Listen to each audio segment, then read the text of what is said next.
25 ans, une jeune femme se retourne sur les premières pages de sa vie, celle qui manque de couleur. Elle se souvient d'une enfance qui commençait bien, une petite fille aînée dans une famille où les je t'aime se comptaient par milliers. Douce indolence des jours où rien ne compte à part la présence comme un guide d'une maman, d'un papa.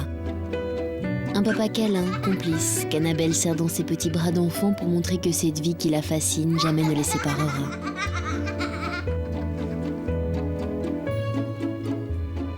Et puis un jour, un drame, un accident. Une voiture percute un second véhicule. Annabelle a 5 ans, son papa décède sur le coup. Une petite fille se retrouve seule entre la vie et la mort.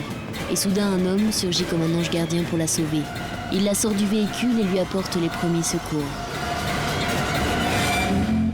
Lorsqu'Annabelle se réveille, il ne reste qu'un papier, récit d'un cauchemar, fin de la vie rêvée d'un ange à qui on a volé son papa.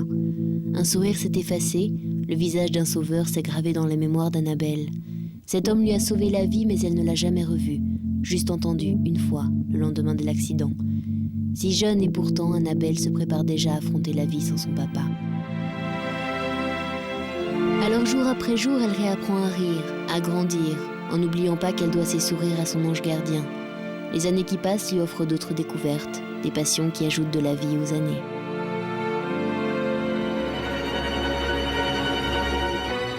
Aujourd'hui, 20 ans après, une jeune femme envisage à nouveau l'avenir. Elle imagine le futur, sans oublier que si son cœur bat, c'est grâce à Jean-Marie, qui a eu pour elle les premiers gestes de survie. Et à son tour, elle a décidé d'apprendre à sauver des vies. D'apprendre à être au moins une fois, quelques minutes, l'ange gardien de quelqu'un, comme un jour Jean-Marie l'a été pour elle. Et ce soir, elle veut lui rendre hommage et lui dire merci.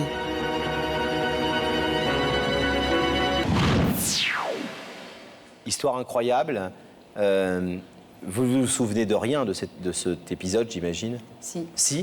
Vous vous souvenez très bien de ça? Comme si c'était hier. Comme si c'était hier. Et vous revoyez le visage de cet homme? Oui. Un homme que vous n'avez, je le rappelle, pas revu depuis 20 ans. Oui. Vous pensez régulièrement à lui, depuis 20 ans?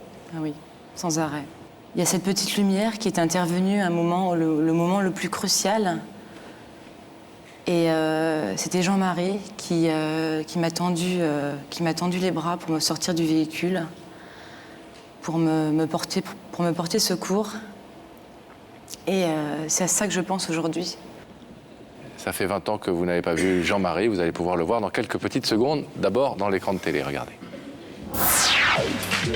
Aujourd'hui, je suis à Bétrichamp, un petit village de 1081 habitants, situé à 60 km de Nancy et tout près de Baccarat. La particularité de ce village, une taillerie de cristaux. Mais je suis venue remettre cette invitation à Jean-Marie, un homme de 57 ans qui, croyez-moi, a un cœur pur comme du cristal. On y va. C'est juste cette maison-là.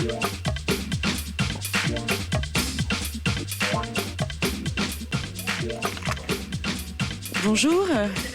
Exactement. Je suis Rebecca de Y'a que la vérité qui compte et je voulais voir Jean-Marie. Oui, Jean-Marie.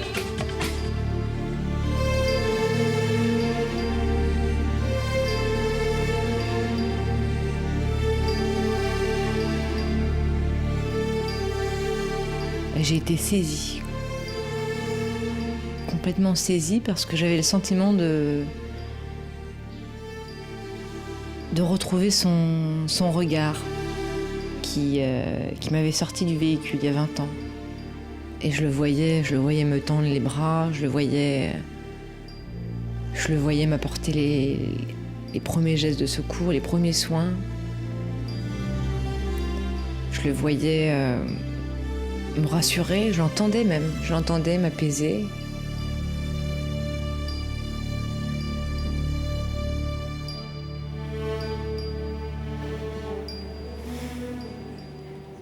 C'est bien lui, tel que vous le revoyez dans votre mémoire, 20 ans plus Je le vois avec jeune. mes yeux de petite fille de 5 ans, donc forcément, il y a 20 ans...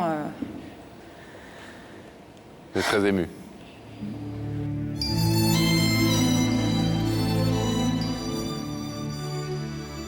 Quand j'ai vu arriver Jean-Marie dans le couloir avec Sam, il n'y avait plus de passé, plus de présent, plus d'avenir. Je sentais mon cœur qui battait à toute allure. Alors, regardez, Jean-Marie, ces écrans, et vous allez y voir apparaître le visage de cette personne qui a envoyé Rebecca vous inviter.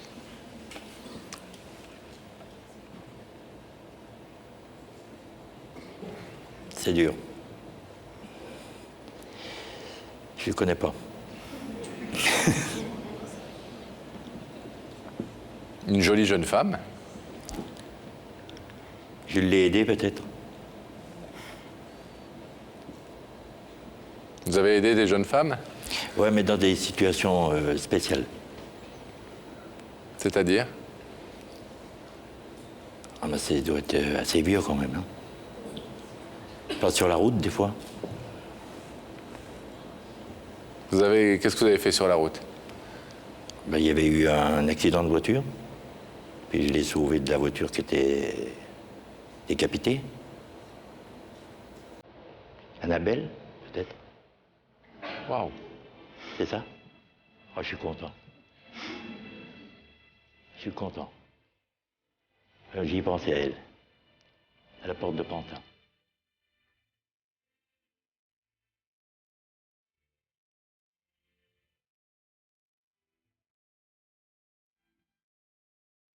Quand j'ai vu Annabelle, j'avais l'impression de rentrer dans une machine à remonter le temps. Je me souvenais de ses yeux. Tout d'abord, merci.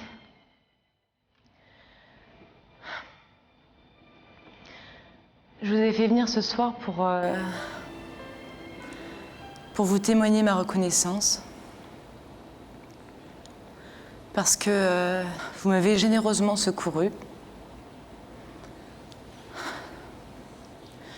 Vous m'avez protégée puisque vous m'avez sorti d'un véhicule vraiment endommagé. Et par-dessus tout, vous m'avez rassurée. Vous m'avez apaisée avec vos paroles. Et aujourd'hui, parallèlement à mes études, je suis en train de mener un projet de prévention routière avec notamment la Croix-Rouge et la prévention routière. Et ce projet va se concrétiser au mois de septembre. Et je souhaiterais que vous soyez le parrain spirituel de mon projet. Ah ben, dis donc. J'y serai. Il n'y a pas de problème. C'est gentil à vous, ça. Hein? J'oublierai jamais ce truc-là. Pourquoi vous n'oublierez jamais ce truc-là? L'accident, là, je l'oublierai jamais. On en a parlé avec ma femme hier encore. Hier? Sans savoir que c'était pour ça? Ouais. Et pourquoi? Parce qu'on l'a perdu de vue et puis je voulais savoir ce qu'elle était devenue aussi, puis je ne pouvais plus la retrouver. Je ne savais pas son nom de famille. Vous savez que son papa est mort dans cet accident? Oui, oui, je l'ai vu. Vous l'avez vu? Ouais. Elle était bien accidentée à la tête aussi, elle.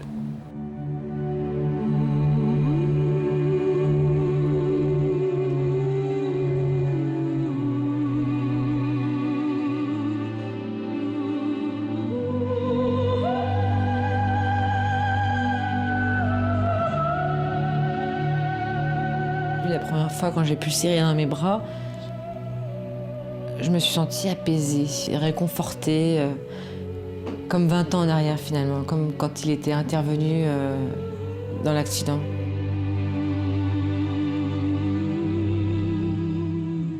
Quand j'ai pris Annabelle dans mes bras, j'ai eu l'impression de retrouver la petite fille que j'avais perdue depuis 20 ans.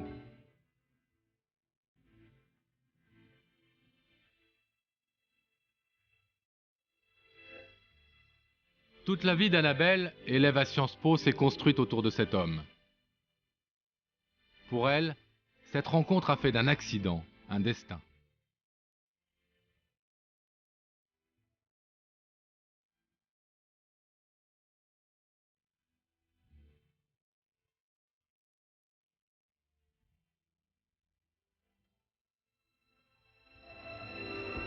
Dans les semaines qui ont suivi l'émission, Annabelle est fière de montrer à Jean-Marie son engagement face à la barbarie de la route. Et Jean-Marie accepte de devenir le parrain de son association. Jour après jour, il va suivre Annabelle dans la préparation de sa campagne de sensibilisation contre les accidents. Ce que je fais dans la vie de tous les jours, c'est lié directement à son intervention. Que ce soit le secourisme à la Croix-Rouge ou bien le projet Rouler au pas. Il fallait qu'il le sache, qu'il ait bouleversé ma vie de cette façon positive. Désormais, Annabelle et Jean-Marie, son sauveur, vont rouler ensemble dans la même voiture, celle de la prudence routière, celle qui ne tue que les accidents.